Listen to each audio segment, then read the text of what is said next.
down, yeah. I've been feeling so down, yeah. Can you tell me why? Can you tell me? Baik, selamat siang. Kami dari Komisi 5. Pada saat ini kami akan menjelaskan tentang KUP. Sebelum itu, kami akan memperkenalkan diri kami.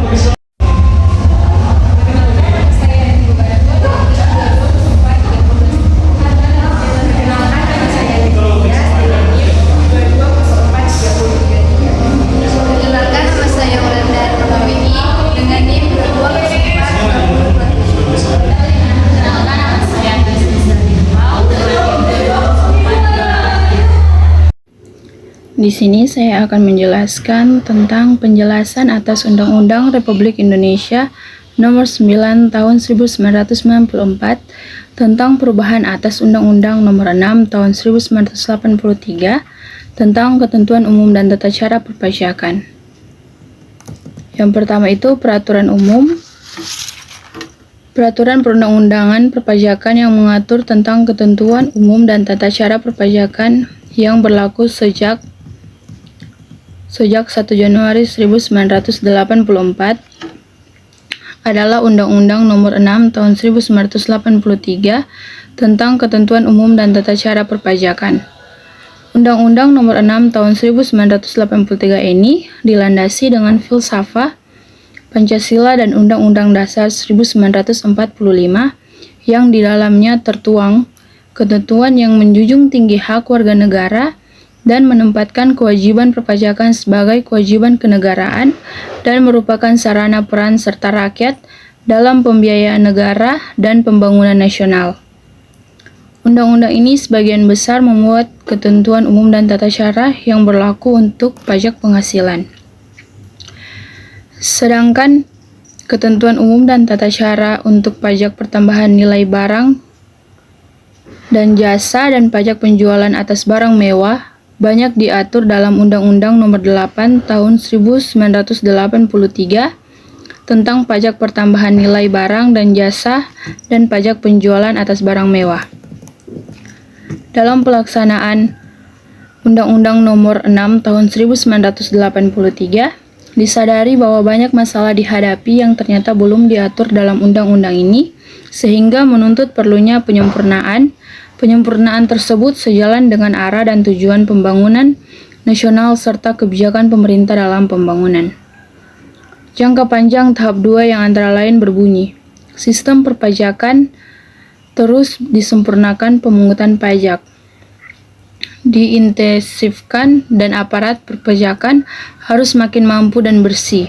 Harapan masyarakat terhadap adanya aparatur perpajakan yang makin mampu dan bersih dituangkan dalam berbagai ketentuan yang bersifat pengawasan dalam undang-undang ini. Yang ketiga, falsafah dan landasan yang menjadi latar belakang dan dasar undang-undang ini tercermin dalam ketentuan-ketentuan yang mengatur sistem dan mekanisme pemungutan pajak. Sistem dan mekanisme tersebut menjadi ciri dan corak tersendiri dalam sistem perpajakan Indonesia. Karena kedudukan undang-undang ini yang akan menjadi ketentuan umum bagi perundang-undangan perpajakan yang lain. Ciri dan corak tersendiri dari sistem pemungutan pajak tersebut adalah A. Bahwa pemungutan pajak merupakan perwujudan dari pengabdian dan peran serta wajib pajak untuk secara langsung dan bersama-sama melaksanakan kewajiban perpajakan yang diperlukan untuk pembiayaan negara dan pembangunan nasional. Kedua itu B. Tanggung jawab atas kewajiban pelaksanaan pemungutan pajak sebagai pencerminan kewajiban di bidang perpajakan berada pada anggota masyarakat wajib pajak sendiri. Pemerintah dalam hal ini aparat perpajakan sesuai dengan fungsinya berkewajiban melakukan pembinaan, pelayanan, dan pengawasan terhadap pemenuhan kewajiban perpajakan berdasarkan ketentuan yang digariskan dalam peraturan perundang-undangan perpajakan. Anggota masyarakat wajib pajak diberi kepercayaan untuk dapat melaksanakan kegotong-royongan nasional melalui sistem menghitung, memperhitungkan, membayar dan melaporkan sendiri pajak yang terutang atau self-assessment.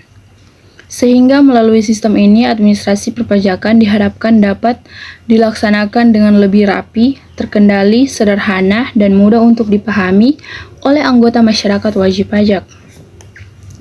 Sistem pemungutan pajak tersebut mempunyai arti bahwa penentuan-penetapan besarnya pajak yang terutang dipercayakan kepada wajib pajak sendiri dan melaporkannya secara teratur jumlah pajak yang terutang dan yang telah dibayar sebagaimana ditentukan dalam peraturan perundang-undangan perpajakan. Menurut ketentuan undang-undang ini, administrasi perpajakan aktif dalam melaksanakan pengendalian administrasi pemungutan pajak yang meliputi tugas-tugas pembinaan, pelayanan, pengawasan, dan penerapan sanksi perpajakan.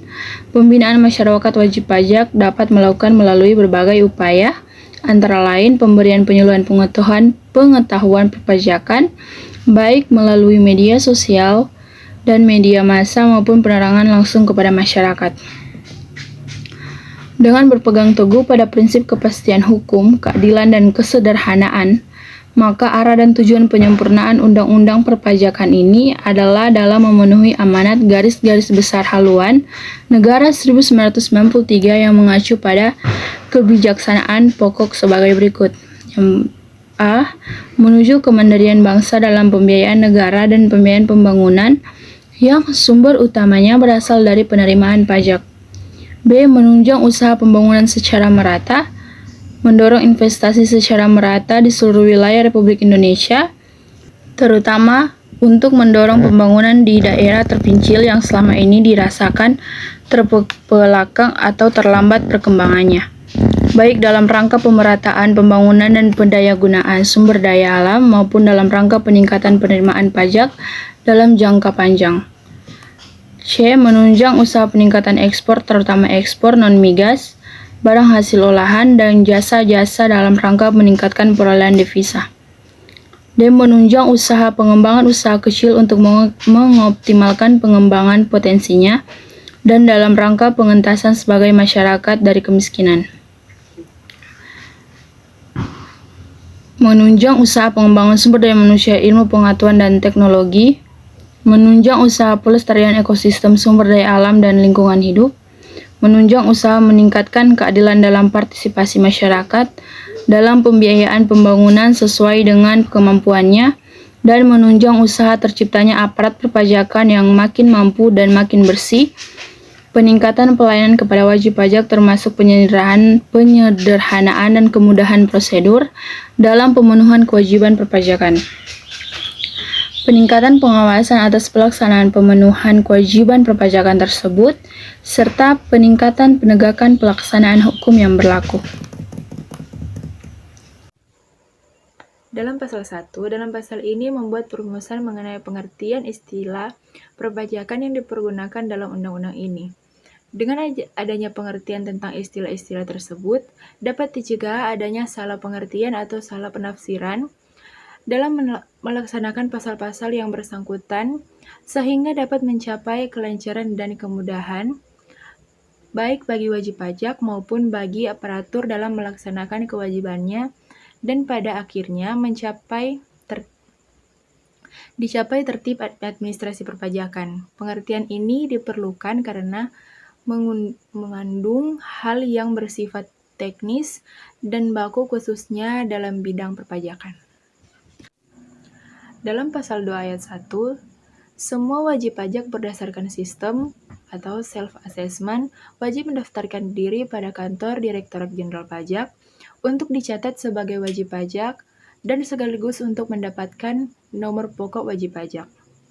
Kewajiban mendaftarkan diri tersebut berlaku pula terhadap wanita kawin yang dikenakan pajak secara terpisah karena hidup terpisah berdasarkan keputusan hakim atau dikehendaki secara tertulis berdasarkan perjanjian pemisahan penghasilan dan harta.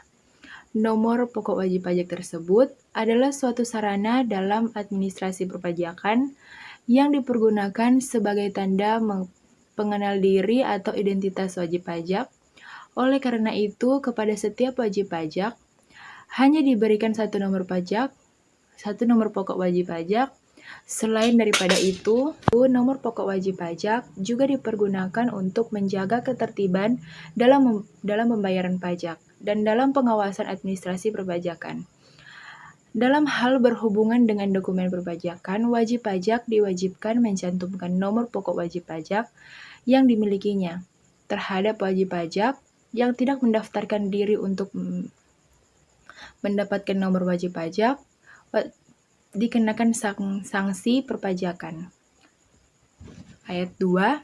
Setiap pengusaha yang dikenakan pajak pertambahan nilai berdasarkan ketentuan peraturan perundang-undangan perpajakan wajib melaporkan usahanya untuk dikukuhkan sebagai pengusaha kena pajak dan kepadanya diberikan nomor pengukuhan pengusaha kena pajak. Pengusaha orang pribadi berkewajiban melaporkan pada kantor Direktorat Jenderal Pajak yang wilayah kerjanya meliputi tempat tinggal pengusaha dan tempat kegiatan usaha dilakukan, sedangkan bagi pengusaha badan atau kewajiban melaporkan usahanya tersebut adalah pada kantor Direktorat Jenderal Pajak yang wilayah kerjanya meliputi tempat tinggal pengusaha dan tempat kegiatan usaha dilakukan, sedangkan bagi pengusaha badan, kewajiban melaporkan usahanya tersebut adalah pada kantor Direktorat Jenderal Pajak yang wilayah kerjanya meliputi tempat kedudukan pengusaha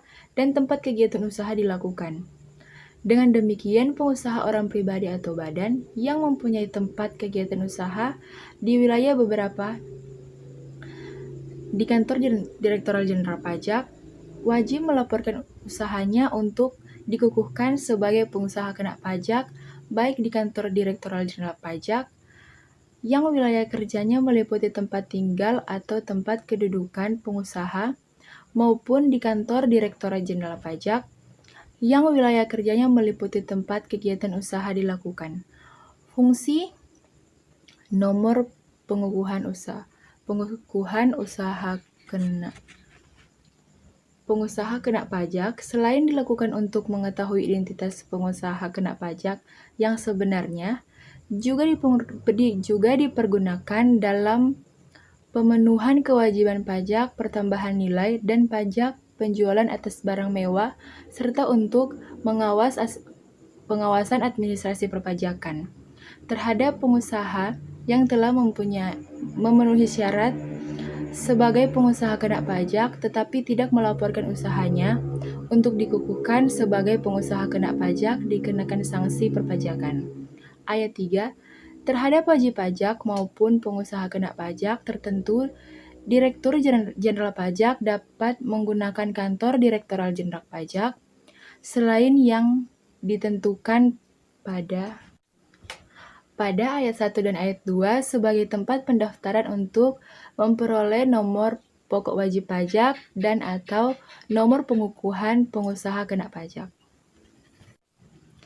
Dalam pasal 3 ayat 1, fungsi surat pemberitahuan bagi wajib pajak penghasilan adalah sebagai sarana untuk melaporkan dan mempertanggungjawabkan perhitungan jumlah pajak yang sebenarnya terutang dan untuk melaporkan tentang yang pertama, pembayaran atau pelunasan pajak yang telah dilaksanakan sendiri dan atau melalui pemotongan atau pemungutan pihak lain dalam 1 tahun atau bagian tahunan pajak. Yang kedua, pembayaran dari pemotongan atau pemungutan tentang pemotongan atau pemungutan pajak orang pribadi atau badan lain dalam 1 masa pajak yang ditentukan peraturan perundang-undangan pajak yang berlaku. Dalam ayat 2, dalam rangka pelayanan dan kemudahan bagi wajib pajak, formulir surat pemberitahuan disediakan pada kantor-kantor di lingkungan Direktorat Jenderal Pajak dan di kantor pos dan giro, kantor pos pembantu, dan tempat-tempat lain yang ditentukan oleh Direktorat Jenderal Pajak dan yang diperkirakan mudah dijangkau oleh wajib pajak. Ayat 3. Ayat ini mengatur tentang batas waktu penyampaian surat pemberitahuan dan dianggap cukup memadai bagi wajib pajak untuk mempersiapkan segala sesuatu untuk yang berhubungan dengan pembayaran pajak maupun penyelesaian pembukuannya.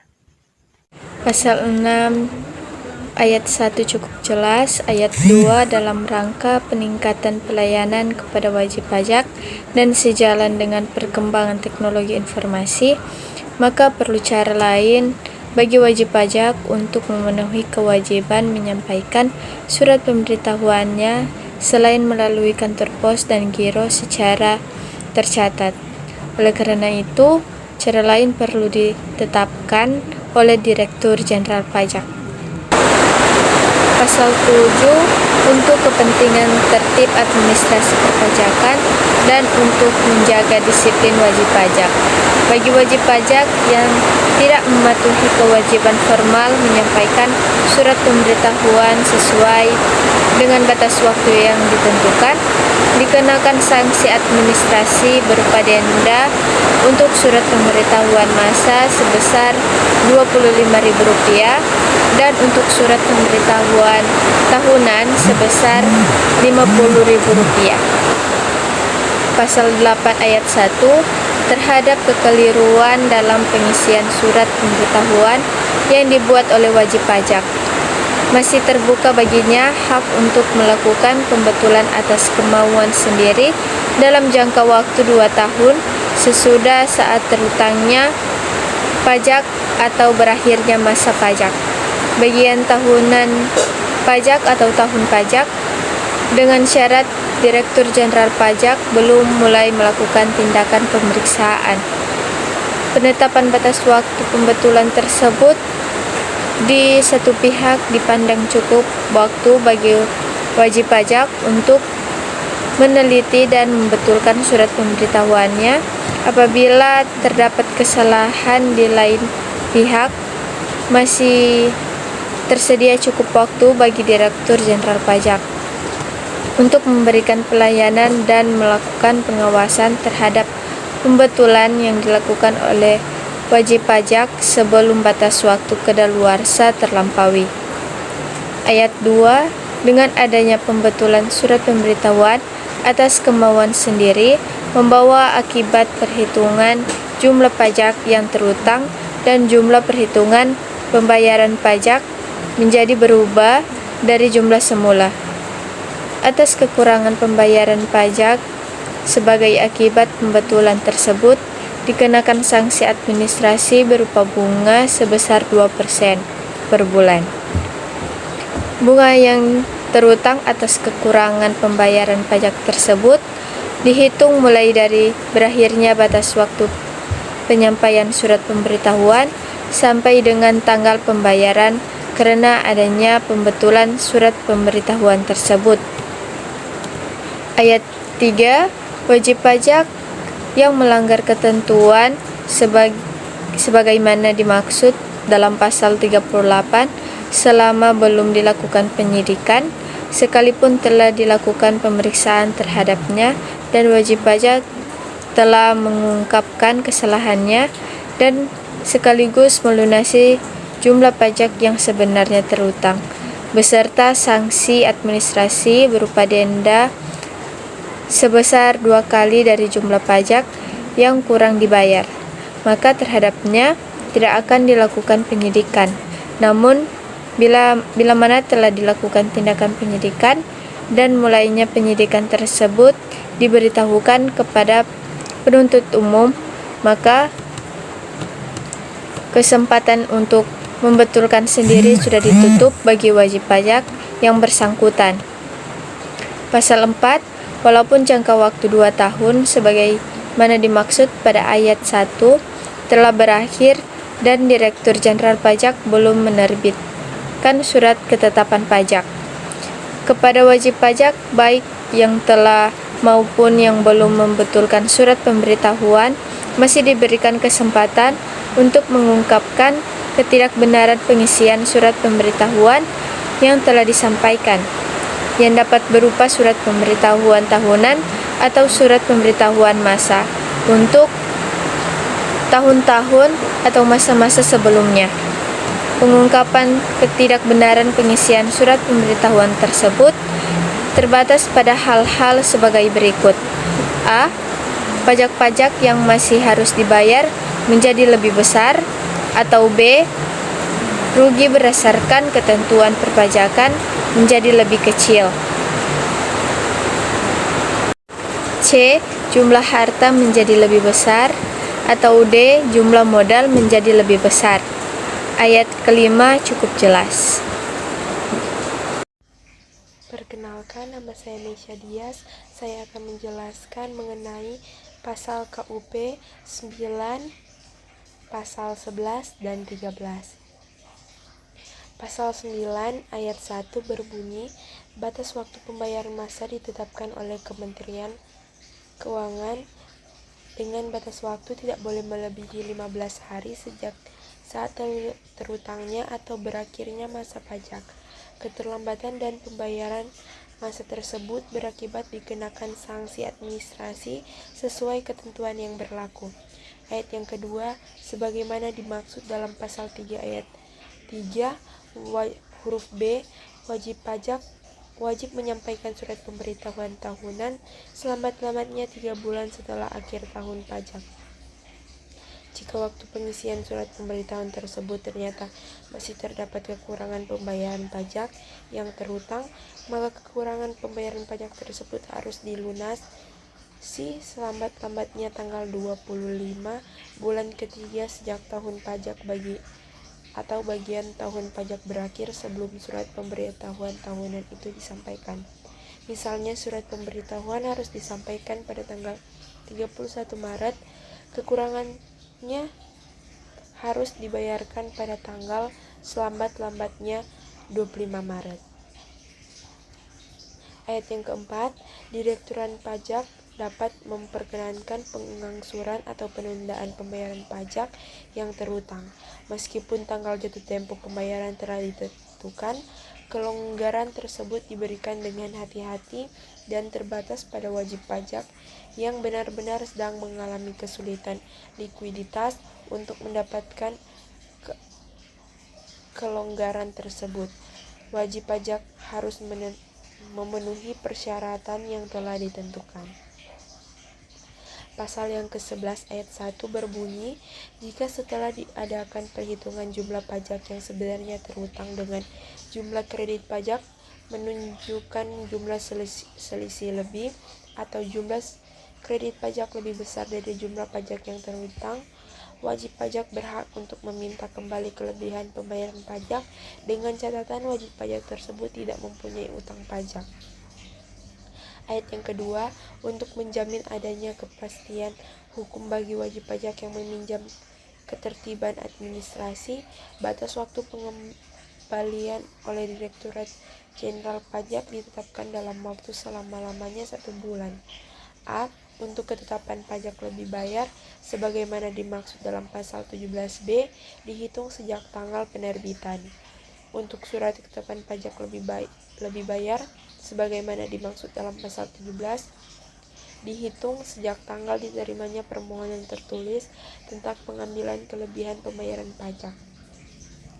Ayat yang ketiga, untuk terciptanya keseimbangan hak dan kewajiban bagi wajib pajak dengan kecepatan pelayanan oleh Direktorat Jenderal Pajak, ayat ini menentukan bahwa atas setiap kelambatan dalam pengembalian kelebihan pembayaran pajak dari jangka waktu seperti tersebut pada ayat 2, kepada wajib pajak yang bersangkutan diberikan imbalan oleh pemerintah berupa 2% per bulan dihitung sejak berakhirnya jangka waktu 1 bulan sampai dengan saat dilakukan pembayaran. Yang dimaksudkan dengan dilakukan pembayaran kelebihan pembayaran pajak adalah saat surat pemberitahuan membayar kelebihan pajak diterbitkan. Pasal yang ke-13 berbunyi, ketetapan ayat ini memberikan wewenang kepada Direktorat Jenderal Pajak untuk dapat menerbitkan surat ketetapan pajak kurang bayar yang pada hakikatnya hanya terdapat kasus-kasus tertentu seperti tersebut dalam ayat ini. Dengan perkataan lain, hanya terhadap wajib pajak tertentu yang nyata-nyata atau berdasarkan hasil pemeriksaan tidak memenuhi kewajiban formal dan atau kewajiban material. Wewenang yang diberikan oleh ketentuan peraturan perundang-undangan perpajakan kepada Direktorat Jenderal Pajak untuk melakukan koreksi fiskal tersebut dibatasi sampai dengan kurun waktu 10 tahun. Menurut ketentuan ayat 1 huruf A, surat ketetapan pajak kurang bayar pajak penghasilan baru diterbitkan bila mana wajib pajak tidak membayar pajak sebagaimana mestinya menurut peraturan perundang-undangan perpajakan.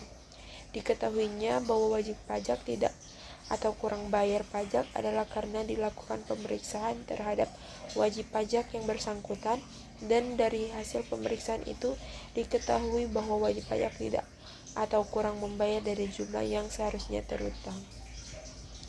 Bagi wajib pajak tidak melaksanakan kewajiban perpajakan di bidang pajak, pertambahan nilai dan pajak penjualan atas barang mewah yang mengakibatkan pajak terutang tidak atau kurang bayar sebagaimana tersebut pada ayat 1 huruf C, dikenakan sanksi administrasi dengan menerbitkan surat ketetapan pajak kurang bayar ditambah kenaikan sebesar 100%. Bagi wajib pajak yang tidak menyelenggarakan pembukuan menurut ketentuan pasal 29 sehingga Direktorat Pajak tidak dapat menghitung jumlah pajak yang seharusnya terutang sebagaimana tersebut pada ayat 1 huruf D, maka Direktorat Pajak berwenang menerbitkan surat ketetapan pajak kurang bayar dan perhitungan secara jabatan yang perhitungan pajak didasarkan pada data yang tidak hanya diperoleh dari wajib pajak saja. Sekian, terima kasih. Secara sederhana, objek pajak merupakan sumber pendapatan yang dikenakan pajak, sedangkan subjek pajak merupakan perorangan atau badan yang ditetapkan menjadi subjek pajak. Setiap subjek pajak pasti mempunyai objek pajak, sementara orang atau badan yang punya kewajiban pajak disebut sebagai wajib pajak. Sekian presentasi kami mengenai KUP. Terima kasih. I'm perfect for you.